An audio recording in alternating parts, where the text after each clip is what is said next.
Dievo Tėvo meilė, mūsų viešpaties Jėzaus Kristaus malonė ir šventosios dvasios draugystė teesie su mumis visais.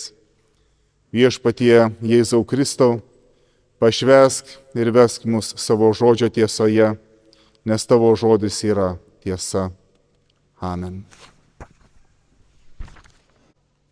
Koks yra panašumas tarp mūsų ir laiško Hebrajams pirmųjų skaitytojų? Atrodo, senokai viskas buvo, dar šventykla stovėjo, kai greičiausiai Apolas siuntė šį laišką. Jie buvo persekiojami. Persekiojami žmonės, persekiojami krikščionės, nes jų nemėgo nei savi, tautiečiai žydai, o čia buvo žydai krikščionys, įtikėję Jėzų, nei pagonys. Na ir žinome apie persekiojimus ir mažai, ir nemažai, bet žinome, kad krikščionims pirmiesiems buvo labai sunkus laikas. Ir aišku, ir daug abejonių. Vidinė kova, išorinis spaudimas. Mes taip pat, kaip bažnyčia, buvome persekiojami ir iki šiol mes turime to persekiojimų ženklų. Didelę dalį mes buvome persekiojami ne iš pagonių pusės, bet iš kitų krikščionių.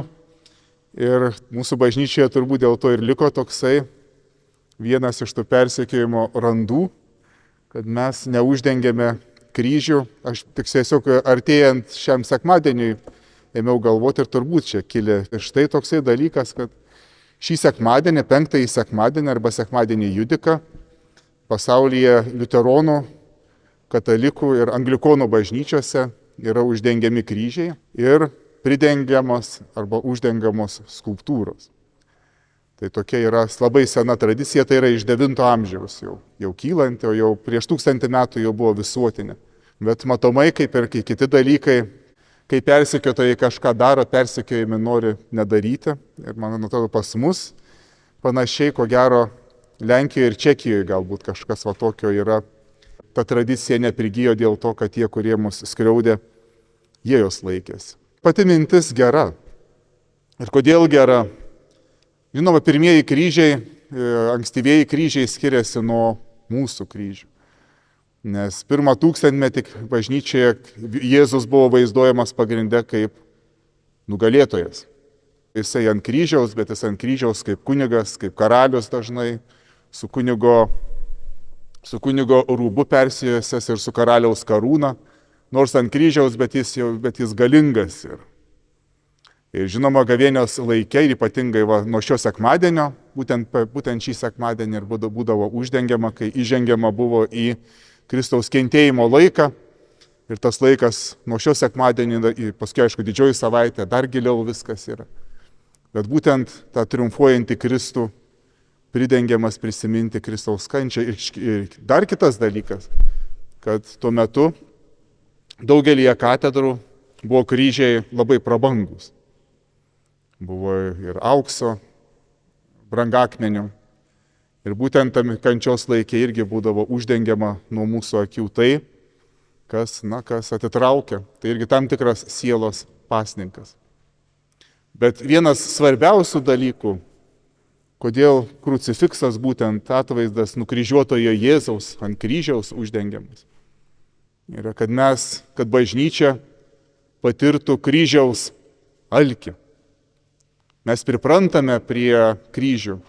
Mes priprantame prie nukryžiuotojo Jėzaus ir jis tampa, tokiu mums įprastu vaizdiniu. Ir kasdienybėje kai kur tampa net papuošalais ar tiesiog vaizdu, kuris mažai ką reiškia. Ir bažnyčiose mes tiesiog įprantame. Bet kai pasikeičia viskas, kai mums šis brangus vaizdas yra uždengiamas. Ir tuomet jisai būna atidengiamas didįjį penktadienį. Ir krikščionims tada primenama, kaip brangu yra kryžius ir kaip siela pasilgsta matyti viešpatį, kuris už mane yra ant kryžiaus numiręs. Ir tas prisiminimas toksai, mes krikščionys vieni kitus raginame prisiminti. Ir mūsų viešpats ragina prisiminti, ką jis dėl mūsų padaręs yra. Dar pakartosiu labai gilus žodžiai šios dienos skaitinio. Savo žemiško gyvenimo dienomis, garsiai šaukdamas ir dėdamas ašaras, Jis siuntė prašymus bei maldavimus tam, kuris galėjo jį išgelbėti nuo mirties. Ir buvo išklausytas dėl savo pagarbios baimės. Būdamas sūnus, jis savo kentėjimuose išmoko klusnumo ir pasidaręs tobulas visiems, kurie jo klauso, tapo amžinojo gyvenimo priežastimi. 2 sakiniai, kiek visko daug. Auka, klusnumas, išganimas. Kai mes atitolstame nuo viešpaties, o kaip mes galime atitolti nuo jo? Iš tiesų atitolindami savo širdį nuo minčių apie jį. Kai mes pagalvojame, arba tokia mūsų nuostata, kad tai, kas įvyko prieš 2000 metų, tiesiog įvykiai, kurie su manimi nieko bendra neturi. Arba gal ir turi, bet tai nėra taip svarbu. Nes šiandien aš turiu daug daugiau svarbesnių dalykų. Šeimoje, moksluose, savo kasdieniniuose užsiėmimuose, pašaukime, darbe, o darbai su karai ir gandai apie karus. Daug svarbesni dalykai, o kas ten tada įvyko. Savo žemiško gyvenimo dienomis einame liturgiškai, einame į įvykį, kai Jėzus Getsemanės sode sakė, prašė savo draugų, savo mokinių, sakė, pasimelskite drauge su manimi. Ir kokios jos rado? Miegančius. O pats meldėsi, mano tėve, jeigu įmanoma, te aplenkia mane ši taurė. Tačiau ne kaip aš noriu, tegul bus, bet kaip tu. Kam jis visą tai darė? Kodėl jis vienas Getsemanės sode meldėsi, nes neužteko jėgų. Irgi mokiniams turbūt mokiniai buvo išsigandę ir iš išgąsčio užmigę, mums raštas sako. Ar netrodo ir mums taip, kad mes viską atliksime, pailsėsime, tada per dvasiniam gyvenimui skirsime laiko ir pasimelsime. Bet kai mes taip žiūrime, tada mes pasakome, Jėzau, tu be reikalo ten viską darei. O kodėl jisai tą darė? Ar Jėzui nebuvo daugiau Dievui ir žmogui pasaulyje ir danguje ko užsiimti, kaip tik tai eiti ant kryžiaus? Ar jam nebuvo daugiau ką veikti, kaip tik Getsemanės sode laukti, kada jį ateis suimti, kada išrengs, nuplaks, kada vainikuos erškėčių vainiku? Ir jeigu aš manau, kad tai nepriklauso man, nuo manęs atsieta, aš pasakau, viešpatie, tu veltui tą darėjai. Galėjai taip ir nesistengti. Netikinti žmonės, žinoma, čia jau kitas kelias, bet mes, kurie esame pakrikštyti, mes esame ir šiomis dienomis gražinami prie viešpaties, kad vėl ir vėl išmoktume branginti už tave ir už mane visą tai. Ir Jėzus kentėjo, šaukė, verkė ir prakaitas kaip kraujo lašai varvėjo dėl manęs. Ir tu ir Jėzaus kančia, jie yra susieti tiesiogiai. Ir visa Jėzaus istorija, ką jisai padarė, yra tavo istorija, tavo išganimo, atpirkimo istorija. Kaip mums sako pranašas Izaijas 100 metų iki Jėzaus, išpranašavo, jis prisiėmė daugelio nuodėmes ir užsistojo nusidėjėlis. Tu, Jėzau, prisiėmei mano nuodėmes. Ir dėl manęs tu garsiai liejai ašaras.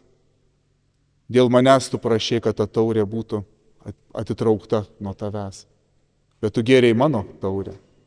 Ir kai 2 mokiniai priėjo, skaitėme Evangelijoje, kuris sėdėsime kairėje, dešinėje, Jėzus sakė, ar galite taurę gerti, kurią aš geriu, ir krikštu būti krikštijami, kuriuo aš esu krikštijamas, sako, taip, kalba apie kančią. Sako, tiesa, jūs kentėsite, bet vėliau.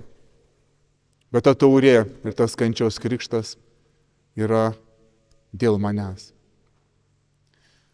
Ko mes pasaulyje trokštame, visi turbūt, kiekvieną dieną. Ir ypatingai, kuo labiau pilietiški esame, tuo labiau trokštame ko? Teisingumo. Ir kaip mes pykstame, kai esame kur nors neteisingai apkaltinti arba neteisingai apkalbėti. Pykstame, kai ir teisingai esame apkaltinti ir apkalbėti. Vis tiek mums atrodo ne visiškai teisinga. Aš geresnis negu atrodo. Mes norime, kad piktieji susilauktų bausmės, o gerieji būtų iškelti. Mes norime, kad tiems, kurie mūsų nekenčia arba mums kažką blogo yra padarę ir pasakė, kad jie susilauktų teisingos bausmės arba bent jau atgailautų. Ir mes tai pamatytume. To norime. Ir mes ypatingai, kai kenčiame, savo kančiose įvairiose, ten lygos ar netektis, vienatvė, ką mes sakome, Viešpatie, tai neteisinga. Tai neteisinga. Kodėl tiek aš turiu kentėti? O dabar pažvelkime į Kristaus kančią. Ar buvo teisinga? Už ką jisai kentėjo? Ar jis nusipelnė kryžiaus, dėl to buvo prie piktadarių priskiriamas ir kryžiuojamas? Jis ne dėl savo darbų, dėl mūsų darbų. Kaip tais vienas iš kartu ant kryžiaus pakabintų nusikaltėlių sakė, mes tai kabome čia dėl to, kad mes to verti, bet jis nieko nepadarė. Ir štai neteisingumas, o Dievo gailestingumas viską lemia. Ir mes turime šauktis ne teisingumo, o Dievo gailestingumo. Nes būtent iš begalinės meilės, dėl begalinės meilės Jėzus atėjo į šį pasaulį kentėti ir mirti už mūsų nuodėmes. Ir mes, kada šaukėmės Dievo, šaukėmės Viešpatie, būk gailestingas man ir visiems. Jėzus įvykdė kunigo tarnystę pilnai. Kokia kunigo tarnystė Senojo testamento? 3 pagrindiniai dalykai, svarbiausi, dėl ko kunigai buvo. Paskelbti Dievo valią žmonėms, aukoti aukas ir užtarti maldose savo žmonės. Ir ką Jėzus padarė, būdamas mūsų vyriausiųjų kunigu, jisai paskelbė Tėvo valią mums. Jis paaukojo save kaip auką, pats kunigas tapo ir auka ant kryžiaus. Ir užtarė tada ir dabar. Ir kol mes čia keliaujame, užtarė mus prieš Tėvą. Primindamas savo atpirkimą, sako, aš už jį, Tėve, aš už ją jau numiriau. Jau nuodėmės nešiau, būk gailestingas. Ir kai mes meldžiamės, Jėzus meldžiasi su mumis. Kai mes šaukiamės Tėvo, Jėzus šaukiasi kartu su mumis. Kai mes nusigręžiame nuo Dievo, Jėzus toliau užtaria mus. Taigi mes turime brangų lobį, nuostabų Viešpatį, kunigą ir užtarėją, kuris visa širdimi yra su mumis. Jis visa širdimi lydi tave visomis tavo gyvenimo dienomis. Ir jis atpirko tave, kad turėtum čia gyvenime ramybę. Žinotum, kad Dievas yra su tavimi ir turėtum amžiną į gyvenimą, nereikėtų tau bijoti palikti šio pasaulio. Koks turtas, kad jis pas mus, Elgetas, ateina ir toliau kalba mums, maitina mus kūnu ir krauju ir veda į Tėvo namus.